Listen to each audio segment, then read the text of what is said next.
I did not consistently manifest wealth by working harder. I did it by rewiring my brain and stabilizing wealth in my body using neuroscience and manifestation. And the result of that naturally was the manifestation of consistent wealth. It wasn't my morning routine. It wasn't subconscious work. It was my brain and my nervous system. And I'm going to teach you the process that I did so that you can do the same. My name is Giselle Baumet. I have a background in applied neuroscience at the master's level.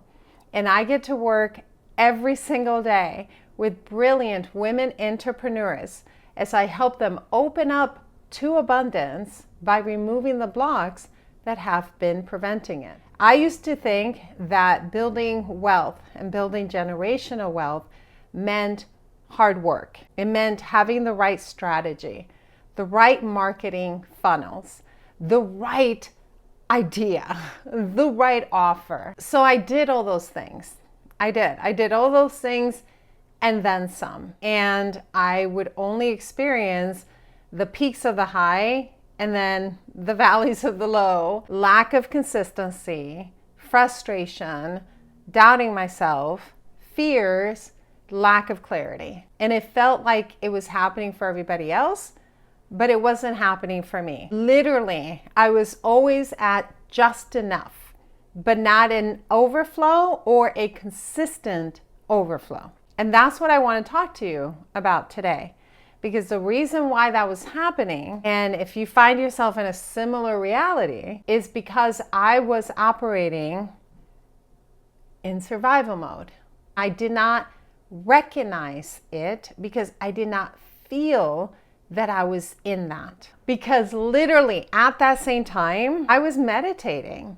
I was living in joy. I was doing affirmations. I had a beautiful vision board. I would not have said that I was in survival mode, but my reality clearly said that. Because the thing is, your reality comes from the identity that you're operating from. You're creating that reality from that identity. Another way of saying that is you have manifested your current reality.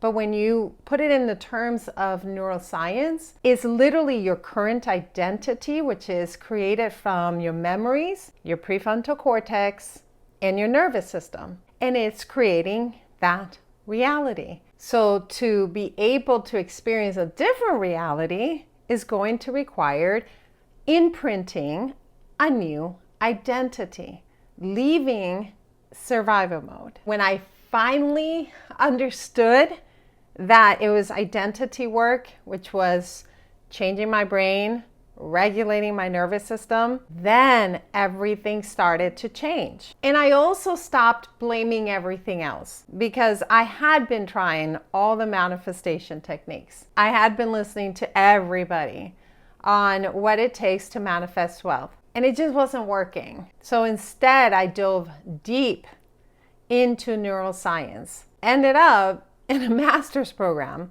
for neuroscience, which will lead to a PhD in neuroscience, because it is so important for you to understand how your brain works and your nervous system works to change your identity to create wealth. Every financial result that you are experiencing in your life in the past years or even in the past few months is the product of the identity loop in your brain. It is not because you didn't do enough manifestation techniques the right way. If your body is used to chaos and that is coded into your storyline, then your brain will recreate it.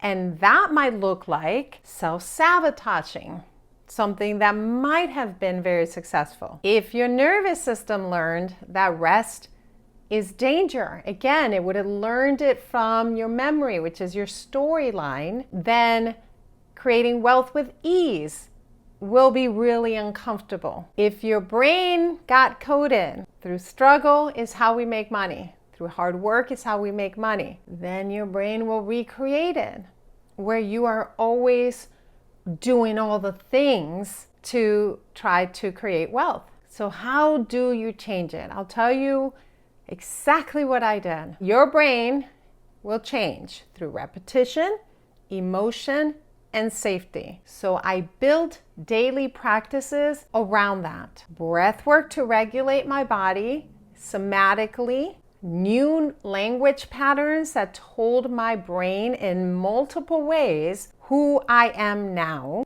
and micro actions that proved that to be true. Now here's the thing. Today was not the beginning of your reality, and it was certainly not the beginning of your identity. So at first, your nervous system and your brain is going to get really excited. Oh, we're going to make new changes. We're going to give that a try.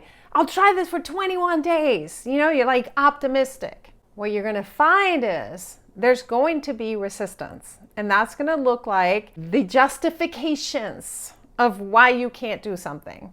I'm really busy. Maybe I'll finish this first and then I'll do this. I don't know. I'm not sure that I can commit. So why start it? Your nervous system is going to get really uncomfortable as well, because your body and your brain is going to want to stay in your current identity. It doesn't look at it as, hey, we're not making enough. We're not consistent. We're high, low, or we hit a ceiling. We worked really hard for this. Like, it doesn't say, so we should make the change. It says, whatever. Everything we've been coded has been our sense of safety so far. We're afraid of changing anything because we don't know what that is. So it will look at it as a threat, even if it's for your own good. The more I practiced, the more I committed, the more repetitions, the more I embodied, the easier it became. Until eventually, I didn't have to try and think like her. I was just her. I was her. That's when I was able to hold wealth. It wasn't money in, money out. And I'm not talking about keeping it.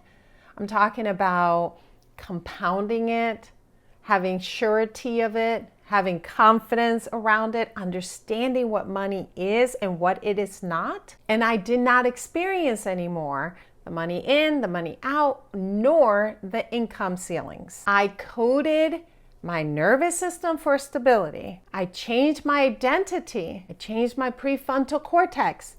And I worked with my storyline to remove the impacts of what was before and create new memories around wealth and money. That's why subconscious work on its own doesn't just work. It does require the safety in your body and the micro actions to continuously prove this new identity to be true for you. Your amygdala does not care about your vision board. It just cares about keeping you alive. So if abundance feels unsafe, it will do everything possible to keep you in the loop that results in not experiencing abundance and not experiencing overflow consistently. That's why you can know everything about manifestation and still be struggling. At the time, I felt like I could write a PhD paper on manifestation. I knew so much about manifestation, but it just wasn't enough without the neuroscience. And here's what shocked me about the whole thing. When I started embodying this was a way of life for me. Money didn't just come in, it multiplied. I don't chase the overflow. I am the overflow. You are constantly predicting the future based on what your brain feels is safe. So the question you should be asking yourself is not, how do I manifest more money? The question with great self-awareness is, what does my brain believe that I can hold safely? When you shift that answer, again, through identity work, you shift your reality. Because this is why so many ambitious women entrepreneurs, and I work in particularly with women who have always felt different or are neurodivergent. This is why they're not experiencing currently consistent overflow. Not understanding this concept because you're creating wealth through dysregulation. Building a business with a body that's in fight or flight or freeze. And that energy is leaking everywhere, everywhere. But when you have that calm confidence, that wealth identity imprinted into you, you create magnetically. People feel it, people trust it. No one can tell you anything. It is who you are. Here's an example. In my private mastermind, which is not for beginners, this is for ambitious women entrepreneurs who have always felt different or are neurodivergent, and they're ready to break this whole cycle. Okay, so the women in my mastermind, I work really closely with them. One of them is Jacqueline. She's a baby boomer. She's manifested other things in her life, but she wanted generational wealth. She wanted to start creating generational wealth. She had been stuck at a certain level of income, and it certainly did not feel like play or ease. Through the work that we did together, imprinting a new wealth identity, literally by month 3, she started to receive aligned opportunities. People were asking her about her offer and how they can work with her. She broke her income ceiling and she's just getting started. It is not luck. It's not luck why this happened to her. It's because we're using neurology. When you change your internal baseline, your external world follows. It's a natural result. This is what I meant when I said, if you're not seeing it right now, don't sit back and hope or just be like, I know it's gonna happen. There's more. It's the brain work, the nervous system regulation, and changing that storyline. Not by chasing, not by forcing, and definitely not by waiting. Because here's the truth. You don't manifest what you want. You manifest who you are. And you deserve the consistent wealth and overflow that you desire. Because you are majestic. You're so much more powerful than you realize. And I cannot wait for you to realize it.